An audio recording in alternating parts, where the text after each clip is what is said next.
Essa é a proposta do bolsonarismo. É isso que virou o bolsonarismo. Vou te dar um celular. Vou te dar uma inteligência artificial chamada Maria, que o petismo quer que o Brasil seja um gigantesco Maranhão. Olá, meus queridos amigos, boa tarde para todos vocês. Estou muito feliz de estar aqui no Rio de Janeiro. Hoje botaram reverb aqui no microfone, hein? Será um longo discurso. Boa tarde, muito obrigado por estarem todos aqui presentes. Momento especial, ano eleitoral, construção do nosso caminho, que só pode ser um. É um caminho de reconstrução nacional e um caminho que precisa ser de vitória, porque a nossa situação aqui no nosso país é desesperadora. Dá para falar em todos os termos, que talvez, pelo fato até de estar no Rio de Janeiro, que aqui espelha esse processo de decadência econômica, cultural, institucional e moral do Brasil. É como se o Rio de Janeiro tivesse antecipado praticamente todos os problemas que o restante do Brasil passa. Aqui se favelizou antes do que os demais estados, ainda que as demais capitais do Brasil. Aqui ficou degradado moralmente antes das demais. Aqui viu o processo de desindustrialização acontecer antes das demais capitais. E hoje, o que o Rio de Janeiro passa institucionalmente, quer ver todos os seus poderes, todas as suas instituições completamente corrompidas, com o Estado completamente à deriva. É como se fosse o recado dele para o Brasil, dizendo: eu sou você amanhã. Porque o que o Rio é hoje é o que o Brasil está virando não daqui 10 anos, não daqui nos próximos 1, 2 ou 3 anos. E para ser bem sincero, se nós não vencermos a situação que o Rio passa hoje, o Brasil vai passar já a partir de 2027. Quebradeira econômica, dívida estourando, STF terminando de ser aparelhado ou pelo Centrão, pelo Flávio Bolsonaro, ou pelo PT, pelo Lula. A ausência de credibilidade, vassalagem internacional, riquezas novas sendo entregues para outros países, seja a China com Lula, seja os Estados Unidos com a família Bolsonaro. E a gente à deriva apenas pensando em como sair daqui. Que é o que está acontecendo. As gerações mais novas querem apenas ir embora daqui. É um país muito canalha e é um país muito injusto. É um país que os mais jovens estão pagando a conta das superaposentadorias das gerações mais velhas. E isso acontece muito aqui no Rio, sejamos sinceros. Aqui é o lugar do aposentado de 52 anos, às 3 da tarde de uma terça-feira, andando na praia. Eu não quero esse país. Esse país não é justo. Esse país não é correto. O Brasil, quando a gente olha todo o sistema de incentivos no setor público e na política, ele é construído para dar errado, para concentrar privilégio e para permitir alianças de vagabundos e picaretas em todas as posições de poder. Todo mundo fala, ai, a nossa democracia vive uma crise. Ai, os nossos poderes estão em conflito. Alguém realmente aqui acha, vamos lá, uma resposta simples, que os nossos poderes estão em conflito um com o outro? Quem acha que eles estão em conflito os poderes um com o outro? Olha só ele e ele, muito bom. Estou muito feliz porque eles não estão em conflito, eles estão completamente em acordo. O judiciário é amigo do legislativo, que é amigo do poder do executivo. Os três poderes, um não mexe no privilégio do outro, um de fato não interfere positivamente no outro, e os três podem, à sua maneira, nos roubar. O judiciário com seus penduricalhos, com seus privilégios, com a defesa das suas agendas woke nas decisões judiciais, o legislativo roubando através da emenda, o executivo roubando através dos lobbies das estatais, dos loteamentos. Cada um, à sua maneira, rouba, faz o teu, bota o teu no bolso. Volto a trazer o exemplo do Rio de Janeiro. Não é isso que faz o estado de vocês? Quando a gente olhou a infiltração do crime organizado no Judiciário do Rio de Janeiro, nas polícias do Rio de Janeiro, no Poder Executivo, na Alerj, todo mundo olhou e falou: nossa, está tudo dominado. O país que vocês vivem, ele é apenas escombros Não existe nacionalidade brasileira. A própria noção de nação está se perdendo.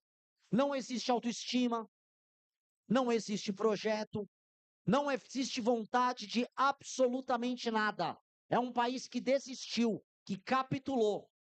Eu vi recentemente a reação na internet, e eram duas reações, dos brasileiros diante do time argentino que enfrentou a Inglaterra cantando o hino. Vocês viram os argentinos cantando o hino? E teve duas reações, uma de admiração e outra de despeito e inveja. A despeito e inveja, eles são ladrões, não sei o quê. Dane-se o que falem deles. No fim do dia, com todos os defeitos que eles têm, eles se comportam como uma nação. Nós já não nos comportamos como uma nação. Nós deixamos de ser uma nação. Nós nos odiamos mutuamente e, diante da derrota iminente, diante do destino, a gente optou em cada um cuidar do teu. Farinha pouca, meu pirão primeiro.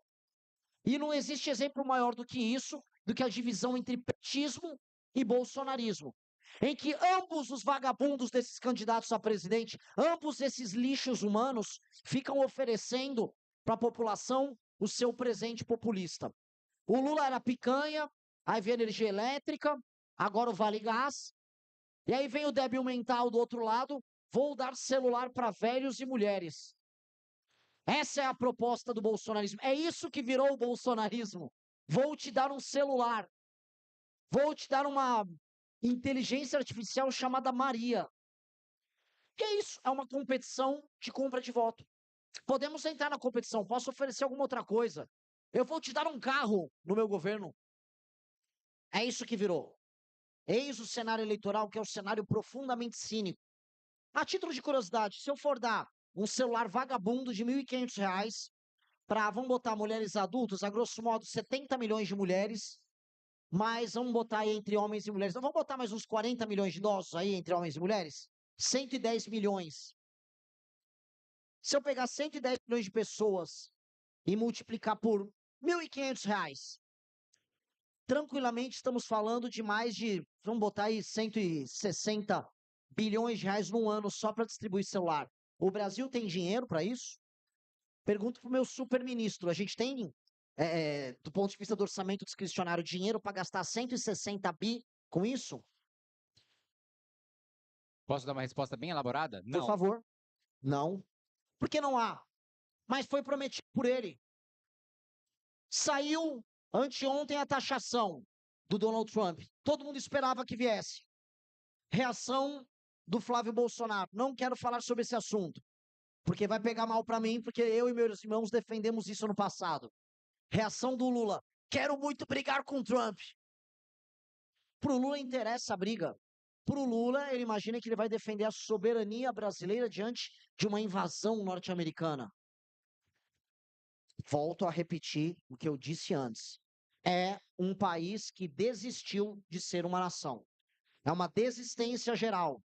É um abandono. Igual, podemos colocar aqui, muitos de vocês, eu sempre coloco esse exemplo da seleção brasileira, que para o bem ou para o mal, ela representa um pouco da alma nossa. Igual a maior parte de vocês talvez desistiu da própria seleção. Sabia que ia perder. Sabia que não valia a pena torcer por aqueles jogadores. Não via neles você. Todos vendedores de bet, aliás, né? Os jogadores da seleção.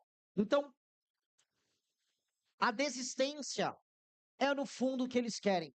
Uma nação que havia desistido recentemente era a Argentina. Boa parte da população argentina econômica ativa migrou.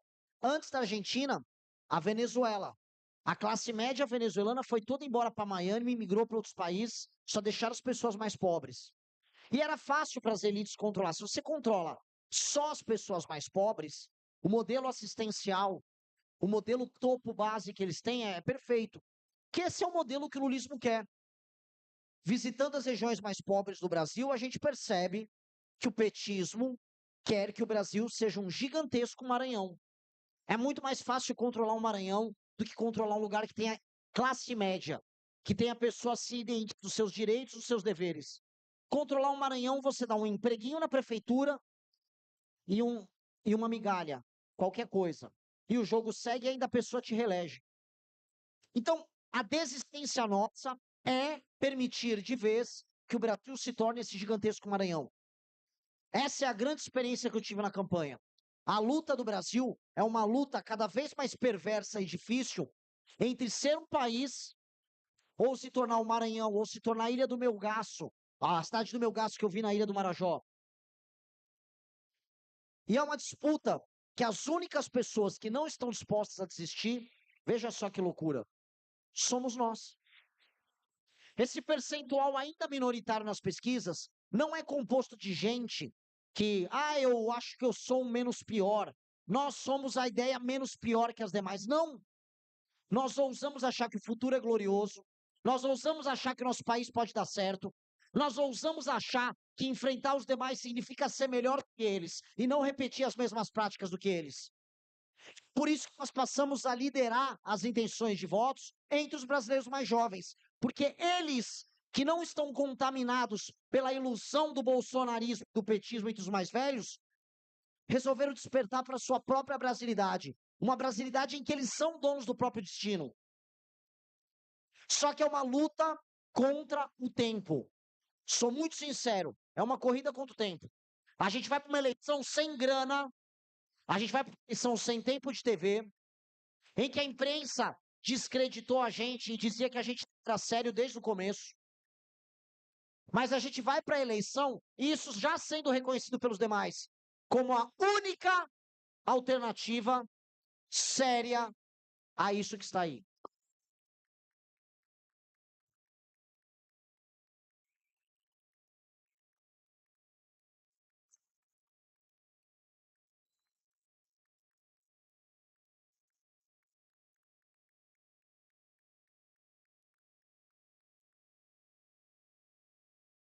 Isso.